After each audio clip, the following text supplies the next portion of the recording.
Assalamualaikum warahmatullahi wabarakatuh. Selamat pagi dan salam sejahtera bagi kita semua. Yang kami hormati Bapak Dr. Agus Wahyudi, SSOS MPD, selaku dosen pengampu mata kuliah teori belajar. Perkenalkan, kami dari kelompok 3, saya Hanifah Amanatul Rohmah, NIM 02. Saya Letul Maskuda, NIM 08. Saya Sitira Aziza, NIM 46. Pada kesempatan kali ini, kami akan mempresentasikan hasil pengembangan media pembelajaran yang berjudul Pengembangan Board Game Edukatif yang diterapkan pada siswa kelas 4 SD.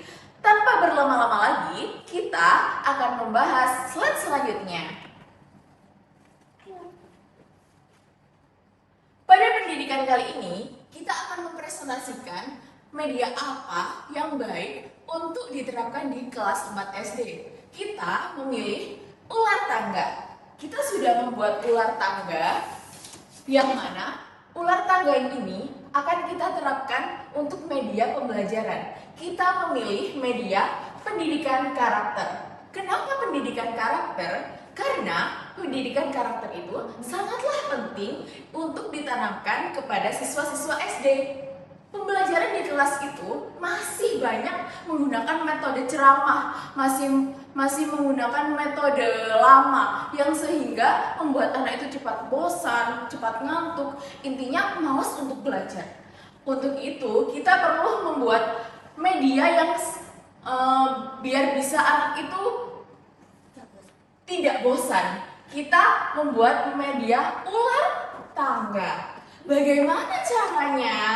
Nah, nanti kita akan memberitahu bagaimana cara untuk melakukan permainan ini.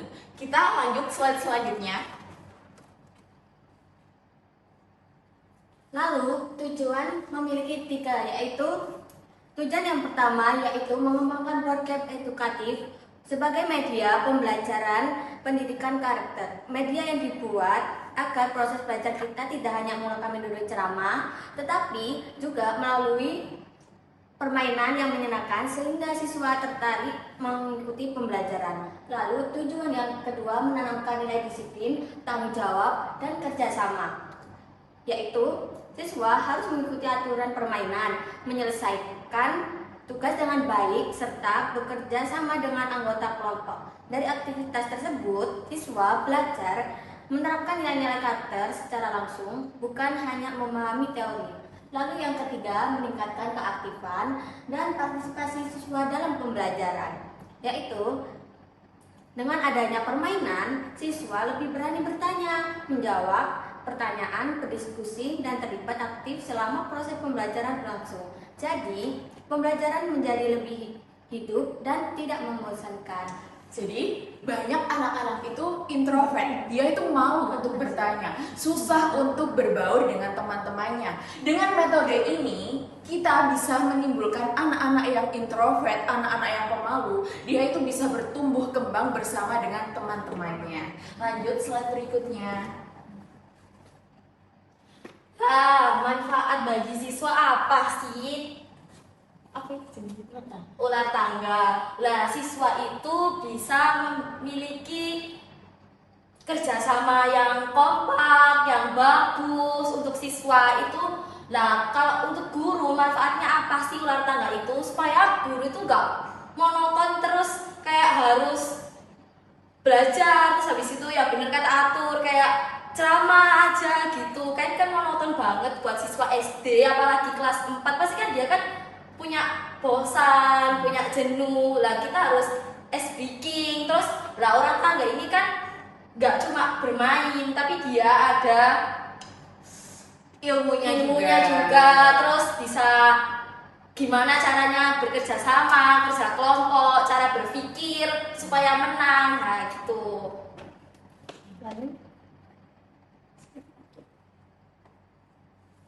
Nah, ini kita mau ngejelasin gimana sih caranya untuk bermain ular tangga.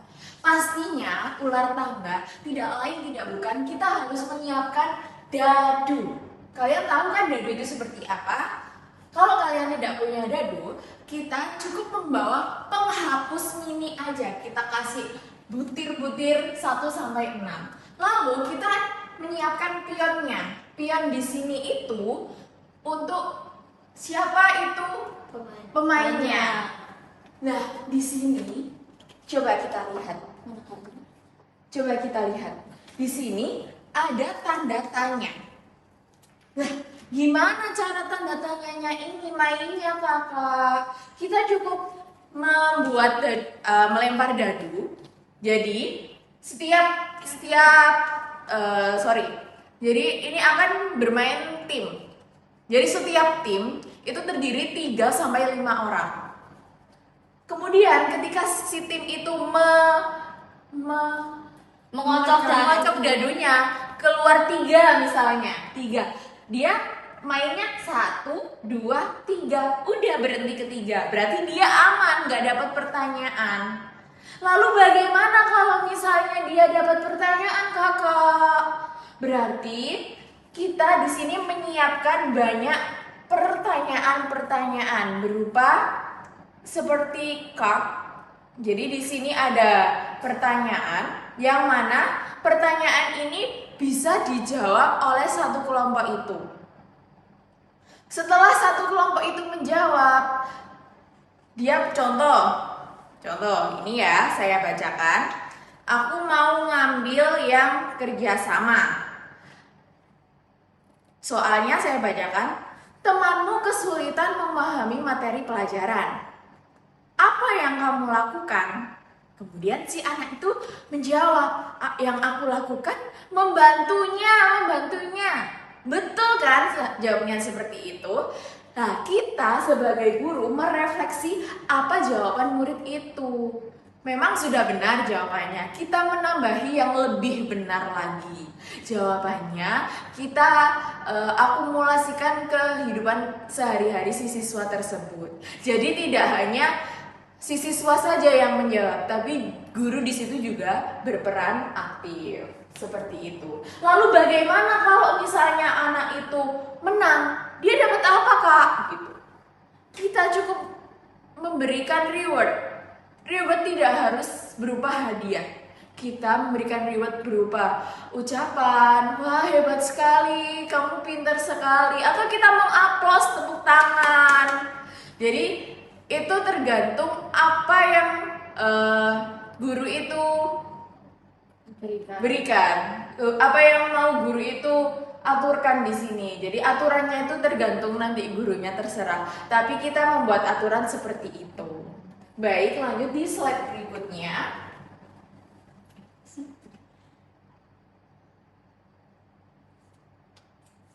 Lalu landasan teori, yaitu memiliki dasar teori pengembangan program edukatif memiliki 3, yaitu Piaget, Skinner, dan Brunner.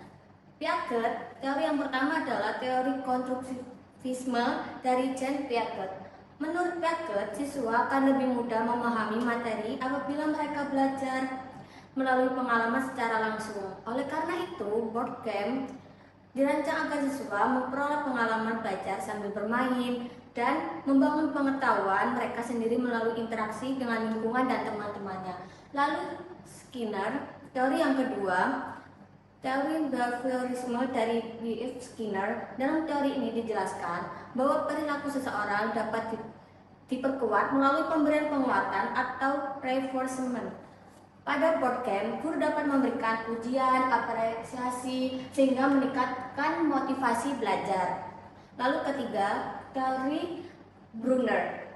Terdapat implikasi dalam pembelajaran, yaitu meningkatkan keaktifan siswa, mendorong pembelajaran yang bermakna, melatih kemampuan pemecahan masalah, serta menanamkan nilai-nilai karakter. Jadi, media ini tidak hanya membantu siswa memahami materi, tetapi juga mengembangkan sikap dan keterampilan mereka. Jadi, kenapa sih dari 3 teori tadi itu kita itu sebagai guru harus melakukan yang mana? Harus menerapkan landasan teori yang mana? Yang benar itu semuanya tergantung situasinya. Contoh, teori Piaget, siswa belajar melalui pengalaman, melalui contoh. Jadi guru itu mencontohkan yang baik. Contoh, guru datanya nggak terlambat, tepat waktu. Sehingga si murid mencontoh juga, datanya nggak terlambat. Terus teori Skinner, guru memberikan motivasi, memberikan pujian ketika si siswa itu mengerjakan soal di papan tulis kok jawabannya benar. Guru memberikan aplaus, guru memberikan bintang, seperti itu. Teori Brunner, siswa menemukan konsep dan nilai karakter melalui diskusi dan pemecahan masalah. Teori ini itu bisa dilakukan untuk berdiskusi, untuk kerja kelompok, biar si anak ini tidak pasif, tidak malu, tidak penakut, bisa bertukar pendapat dengan temannya. Jadi bisa menambah wawasan anak itu juga. Lanjut slide berikutnya, Kakak. Manfaat media bagi siswa. Bagi siswa pembelajaran lebih menyenangkan. Itu tadi, siswa itu nggak harus kayak dengerin ceramah, terus dengerin gurunya ini tuh harus gini-gini. Jadi gurunya tuh harus kayak punya ide, aku harus bikin permainan apa ya supaya nggak cuma jelasin doang, tapi ada permainan di dalam penjelasan. Meningkatkan kreatif dan partisipasi dalam kelompok, dalam anggota gitu. Terus melatih kerjasama dalam kelompok ya, sama menanamkan nilai karakter dengan cara positif. Nah, karakter ini kita bisa menerapkan ke anak-anak juga. Kita bisa tahu, oh anak ini karakternya suka membantu. Oh anak ini karakternya jujur. Anak ini karakternya suka bermain sama teman-temannya kayak gini-gini. Kita bisa tahu apa gitu. Ketika ada anak yang curang, kita di situ berperan. Gimana biar anak itu nggak curang, seperti itu. Terus bagi guru, media pembelajaran lebih variatif dan menarik. Ya kan, supaya gurunya itu kayak pasti kelas SD kan pasti kayak gini. Aduh, guru itu masuk. Kita tuh harus jadi guru yang gimana kok? Gimana nih Bu Atru kok nggak masuk? Jangan kayak aduh Bu Atru kok masuk gitu. Terus kedua, membantu menyampaikan nilai karakter dengan cara efektif. Itu seperti nilai karakter dengan cara efektif ini, ya tadi kita menerapkan itu dulu. Kita memberikan teorinya dulu, kemudian kita praktekkan dulu. Tidak kok kita ngomong langsung kalau teori yang bagus itu seperti ini anak-anak gini. Kita nggak hanya cuma ngomong, tapi kita juga mempraktekkan. Jadi anak itu lebih menurut ketika dia melihat, bukan mendengar. Contoh, ayo minta tolong itu dibuang sampahnya, dia nggak mau. Tapi kalau kita mencontohkan, kita membuang sampah di tempat sampah, anak itu dengan sendirinya membuang sampah di tempat sampah. Terus yang ketiga, memudahkan guru dalam mengelola pembelajaran. Jadi kelasnya lebih efektif, nggak rame sendiri. Biasanya kan anak SD kayak, ini rame sendiri, di sana sini ada yang berantem, ada yang nangis, ada yang pokoknya rame lah. Dan dengan adanya permainan itu, anak-anak bisa lebih kondusif. Lanjut.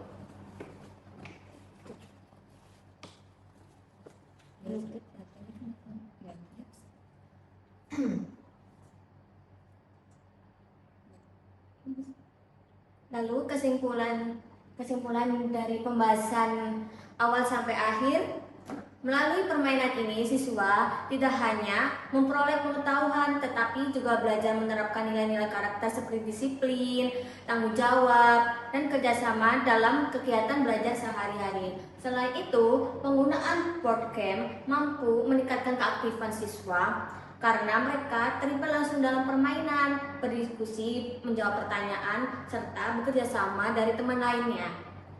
Dengan demikian, proses pembelajaran menjadi lebih menyenangkan, lebih tidak membosankan, dan tujuan pembelajaran dapat tercapai dengan lebih efektif.